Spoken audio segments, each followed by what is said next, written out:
Good morning students. Class 6 की English जो reader की बुक है हमारी हनी सकल, उसमें ये चैप्टर 7 हमारा चल रहा था। चैप्टर 7 है हमारा फेयर प्ले। इससे पिछली वीडियो में मैंने आपको इस चैप्टर के जो वर्ड मीनिंग है और वर्किंग विद द टेक्स्ट में जो पहला क्वेश्चन और जो दूसरा क्वेश्चन था, ए क्वेश्चन और बी क्वेश्चन, ये आपको बता दिया था मैंने। आज हम सी क्वेश्चन से स्टार्ट करेंगे। Answer the following question. तो इसमें पहला क्वेश्चन है, then the situation change, what is being refer to. अब परिस्थिति बदल चुकी थी। इस अ, वाक्य का क्या अर्थ है करके, ठीक है। कि अब स्थिति बदल चुकी थी, ये वाक्य का क्या अर्थ है इस लेसन के अनुसार।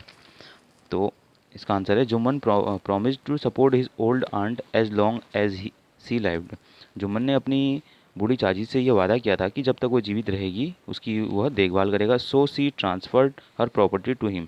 इसलिए उसकी चाची ने जो है अपनी सारी संपत्ति जुम्मन के नाम कर दी थी। But after a couple of years he and his wife forgot the promise. लेकिन 2 ही वर्षों के बाद जो है उस वो और उसकी पत्नी जो है अपने इस वादे को भूल गए। एंड बिगन टू हैरेस हर, और उसको जो है अपमानित करने लगे। थस द सिचुएशन चेंज, और इस प्रकार से जो है परिस्थिति वो बदल गई। दूसरा क्वेश्चन है, when Jumman's aunt realised that she was not welcome in his house, what arrangement did she suggest. जब जुम्मन की चाची ने यह महसूस किया कि उसका जो है उस घर में कोई मान सम्मान नहीं है, तो उसने जो है अपने लिए क्या व्यवस्था करने की सोची, ठीक है। तो इसका आंसर है, the old lady realised that she was an unwanted burden on Jumman. जब जुम्मन की चाची ने यह महसूस किया कि वह जो है जुम्मन के ऊपर एक अनचाहा बोझ है। She demanded a monthly allowance so that she might set up a separate kitchen.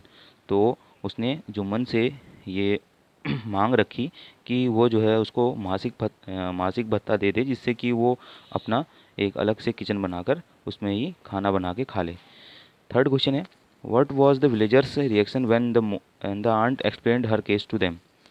कि जब उस जुम्मन की बूढ़ी चाची ने अपना जो दुखड़ा है वो गांव वालों को सुनाया, तो गांव वालों का जो है गांव वालों ने जो है उस पर क्या विचार किया या कैसे जो है अपना रिएक्शन दिया करके, ठीक है। तो आंसर है इसका, most of the villagers either laughed at her और advised her to make place with Jumman, very few sympathised with her. यानी कि बहुत से जो गांव वाले थे वो उसकी बातों पर हंसे, और कुछ ने जो है ये उसे सलाह दी कि जो है अपने भतीजे के साथ, अपने जुम्मन के साथ जो है शांति के साथ रहे, और कुछ लोगों ने जो है उसके प्रति दया दिखाई, ठीक है। फोर्थ क्वेश्चन है, why was Jumman happy over Algu's nomination as head panch. क्यों जो है जुम्मन अलगू के मुख्य पंच के नामित होने पर जो है खुश हुआ, ठीक है। तो इसका आंसर है, Jumman happy over Algu's nomination as head panch because he was sure to get the decision in his favour from his best friend Algu. तो जुम्मन मुख्य पंच के रूप में नामित होने तो जुम्मन इसलिए खुश हुआ क्योंकि जो उसका दोस्त था अलगू, वह मुख्य पंच नामित हुआ। तो क्योंकि उसे अब ये लगने लगा कि जो पंचायत का निर्णय होगा उसके प्रिय मित्र द्वारा उसके ही पक्ष में होगा करके, ठीक है। फिर फिफ्थ क्वेश्चन है, God lives in the heart of panch the aunt said, what did she mean. भगवान जो हैं वो पंच के हृदय में भी निवास करते हैं, तो ऐसा जो है चाची ने कहा, इसका क्या मतलब होता है करके। तो इसका अर्थ है, she meant that a panch has no friend nor enemy. उसका यह मतलब है कि पंच का कोई दुश्मन या दोस्त नहीं होता है। This is a godly virtue. ये एक जो है भगवान का वरदान है। The panch thus becomes the mouthpiece of God. जो पंच होता है उस समय भगवान की ही जो है भाषा है उसको बोलता है, ठीक है। फिर सिक्स्थ क्वेश्चन है, what was Algu's verdict as head panch, how did Jumman take it. कि अलगू ने जो है मुख्य पंच के तौर पे अपना अ, क्या फैसला सुनाया, और जुम्मन ने जो है उसको किस तरह से लिया। तो इसका आंसर है, as a head panch Algu announce that Jumman must either grant his aunt monthly allowance और return her property to her. मुख्य पंच के तौर पर जो है अलगू ने यह घोषणा की कि जुम्मन को जो है अब अपनी चाची को मासिक भत्ता देना चाहिए या उसको जो है सारी प्रॉपर्टी वापस कर देनी चाहिए। After this decision Algu and Jumman friendship bond was breakup. और इस निर्णय के बाद अलगू और जुम्मन के बीच जो मित्रता का बंधन था वो टूट गया। सेवन्थ क्वेश्चन है Algu found himself in a tight spot, what was his problem. Algu एक दिन जो है एक बुरी स्थिति में फंस गया, उसकी समस्या क्या थी? तो आंसर है Algu got into trouble, he had sold one bullock to Samjhu Sahu who starved the animal to death. Algu एक दिन जो है बुरी मुसीबत में फंस गया, उसने अपना एक बैल समझू साहू को बेचा, जो समझू साहू के पास जाकर जो है मर गया।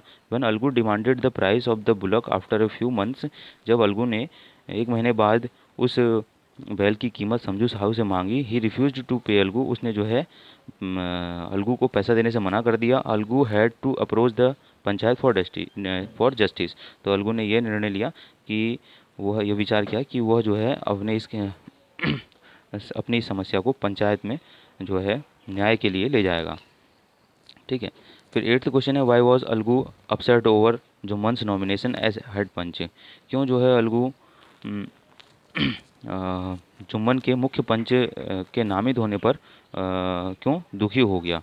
तो Algu knew that Jumman had become his enemy after the verdict he had given in favour of the old aunt, कि अलगू जानता था कि पिछली पंचायत में उसने जो है जो अपना निर्णय था वो जुम्मन की चाची के पक्ष में सुनाया था, और इस कारण से जुम्मन जो है उसका दुश्मन बन गया था।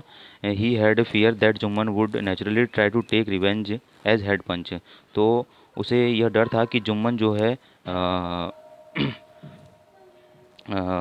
सामान्यतः अपना बदला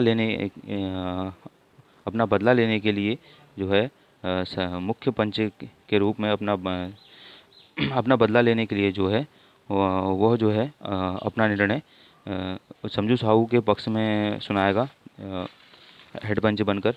ठीक है, उसका नाइन्थ क्वेश्चन है what was Jumman's verdict as head panch, how did Algu take it, कि जुम्मन ने सरपंच के तौर पर जो है अपना क्या फैसला सुनाया और अलगू ने इसे किस प्रकार लिया? तो इसका आंसर है Jumman gave the verdict in favour of Algu, Jumman ने जो है अपना निर्णय अलगू के पक्ष में सुनाया। After this both were becomes best friend once again, और इसके बाद दोनों ही दोबारा से जो है प्रिय मित्र बन गए। फिर टेंथ क्वेश्चन में हमारे तीन क्वेश्चन है नहीं सॉरी एक क्वेश्चन है, इनमें से किसी एक को हमने जो है जस्टिफाई करना है। ठीक है, तो which of the following sums of the story best, कि इन तीनों में से कौन सा जो है जो वाक्य जो है स्टोरी को सूट करता है? इसमें तीन हमको ये सेंटेंस दिए गए हैं। ठीक है, I also know that you will not kill your conscience for the sake of friendship, या दूसरा है let no one deviate from the path of justice and truth for friendship और एनिमिटी, और थर्ड है the voice of panch is the voice of God. तो इनमें से कौन सा जो वाक्य है जो इस स्टोरी को सूट करता है? तो इसमें जो सेकंड वाला जो है ये वाला जो वाक्य है ये स्टोरी को सूट करता है। ठीक है, तो इसको हम क्लियर कर देते हैं यहाँ पर।